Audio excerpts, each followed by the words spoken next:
안녕하세요. 오늘 저희가 함께 이야기 나눌 자료는요. 한 신부님의 강론녹취록입니다. 네, 안녕하세요. 인천에서 전주까지 가시는 길에 그 4시간 동안 욥기를 들으면서 묵상하신 내용이라고 해요. 치명자산 성지 방문 경험 같은 것도 좀 담겨 있고요. 아, 네. 들어보니까 이게 그냥 성경 이야기만 하는 게 아니더라고요. 그렇죠. 우리가 살면서 겪는 고통, 아픔, 이런 것들을 신앙 안에서 어떻게 좀 이해하고 받아들일 수 있는지 그런 깊은 성찰이 담겨 있어요. 맞아요.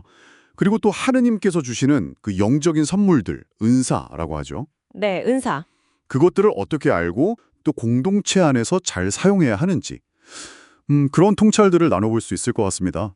당신의 삶에도 분명 적용될 지점들이 있을 거예요. 네, 바로 그 점입니다. 그럼 시작해 볼까요? 좋습니다. 역시 그 강론의 핵심 중 하나는 욥기더라고요. 네, 욥기 빠질 수 없죠. 의로운 욥이 정말 모든 걸 다 가졌었는데 갑자기 재앙으로 모든 것을 잃잖아요. 그렇죠. 건강, 자녀, 재산까지 전부 다요. 근데 처음에는 막 원망하거나 그러지 않아요. 네, 덤덤하게 받아들이는 것처럼 보이죠. 근데 고통이 너무 길어지니까 결국엔 하느님께 묻기 시작하죠. 왜 이런 일이 일어나는 거냐고. 바로 그 부분. 강론자께서는 그 욥의 외침을 그냥 불평이 아니라 탄원이라고 보시더라고요. 아, 탄원. 네.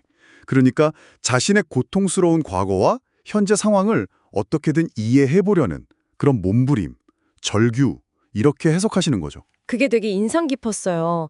고통 속에서 이유를 묻는 것 자체는 잘못이 아니다. 그렇죠. 오히려 자연스러운 거다. 중요한 건 이제 그 다음인데 욥의 친구들이 등장하잖아요. 네. 그 친구들. 친구들이 와서 하는 말들이 어떻게 보면 다 맞는 말이거든요. 뭐 죄를 지었으니까 벌을 받는 거다. 회개해라. 이런 식인데 네, 신학적으로는 틀린 말이 아닌데 근데 그게 욥에게는 전혀 위로가 안 됐다는 거죠. 오히려 상처만 더 깊게 파고 그게 핵심이네요. 네. 타인의 고통을 너무 쉽게 판단하거나 막 섣부른 조언을 하는 것보다 네. 그냥 그 사람의 그 아픔, 그 질문 자체에 좀 귀 기울여주고 공감해주는 거. 그게 먼저라는 메시지 같아요. 정말 중요한 지적인 것 같습니다. 그리고 강론자 본인의 경험도 이야기하시더라고요. 과거가 이해될 때 행복을 느꼈다. 네, 맞아요. 그 창세기 이야기 예시를 드셨죠. 네.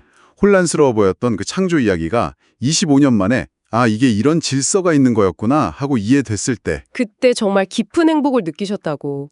이게 우리 삶에도 비슷하게 적용될 수 있다는 거죠.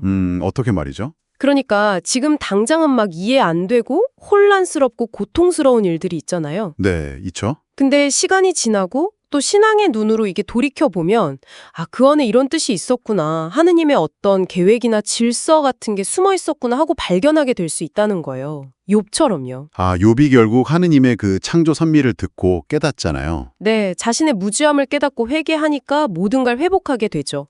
그러니까 뭐랄까 세상적인 성공이나 만족이 아니라 내 삶의 이야기, 내 역사가 하느님 안에서 의미를 찾을 때 진짜 행복을 느낄 수 있다. 이런 통찰인 것 같아요. 그렇군요. 또 하나 중요하게 다루신 게 성령의 은사와 열매 이야기였어요. 네, 이것도 아주 강조하셨죠. 특히 그 은사를 마치 뽀트기 하듯이 네. 내가 원하는 것만 골라서 받으려고 하거나 그냥 몇 개만 하는 거 이거 좀 경계해야 한다고요? 맞아요. 모든 은사와 열매를 다 알아야 한다. 심지어 암기해야 한다. 이렇게까지 말씀하시더라고요. 네, 구체적으로 막 동작까지 써가면서 설명하시던데요. 개인 성화를 위한 7가지 은사, 지혜, 통찰, 의견, 굳셈, 네.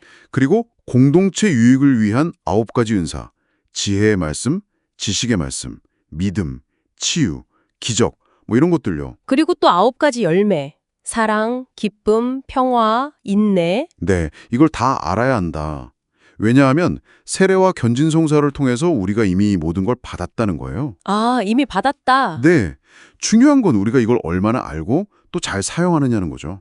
특히 공동체를 위한 은사는 절대 사적으로 쓰면 안 되고 교회 공동체의 질서 안에서 공동선을 위해서 사용해야 한다. 이 점을 분명히 하셨어요. 그 MBTI 이야기도 좀 나왔었죠. 네, 재밌었어요. MBTI 같은 그런 성격 유형 틀에 자신을 가두지 말라고. 하느님께서 주신 가능성은 그보다 훨씬 크고 무한하다는 거죠. 맞아요. 그 틀에 갇혀서 나는 원래 이런 사람이야 하고 변화를 포기하지 말라는 격려로 들렸어요. 네, 저도요. 그럼 오늘 이야기를 좀 정리해 볼까요? 네.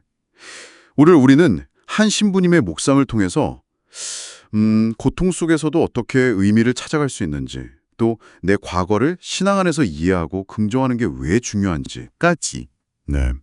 결국 이 모든 이야기가 가리키는 건 뭐랄까, 세상이 어떤 것으로도 채워지지 않는 우리 마음 깊은 곳에 그 빈자리는 결국 하느님과의 관계 안에서만 채워질 수 있다. 이런 강력한 메시지 같아요. 맞습니다. 욥이 자신의 그 의로움이라는 생각마저 내려놓고 하느님의 그 크심 앞에서 자신이 정말 먼지 같은 존재임을 깨달았을 때 모든 것을 회복했던 것처럼요. 아, 겸손함이네요. 네. 우리도 우리의 어떤 부족함, 한계를 솔직하게 인정하고 겸손하게 하느님께 나아갈 때 그때 진짜 변화와 성장을 경험할 수 있다는 거죠. 마지막으로 청취자분들께 이런 질문을 한번 던져보고 싶네요. 네, 어떤 질문인가요? 강론에서 창조의 질서에 대해 이야기했잖아요. 혹시 지금 당신의 삶에서 가장 혼란스럽거나 도무지 이해하기 어렵다고 느껴지는 부분이 있다면 그 안에 혹시 하느님께서 숨겨두신 당신이 발견해 주기를 기다리는 어떤 질서나 계획이 있지는 않을까요? 한번 조용히 생각해 보시는 것도 좋을 것 같습니다.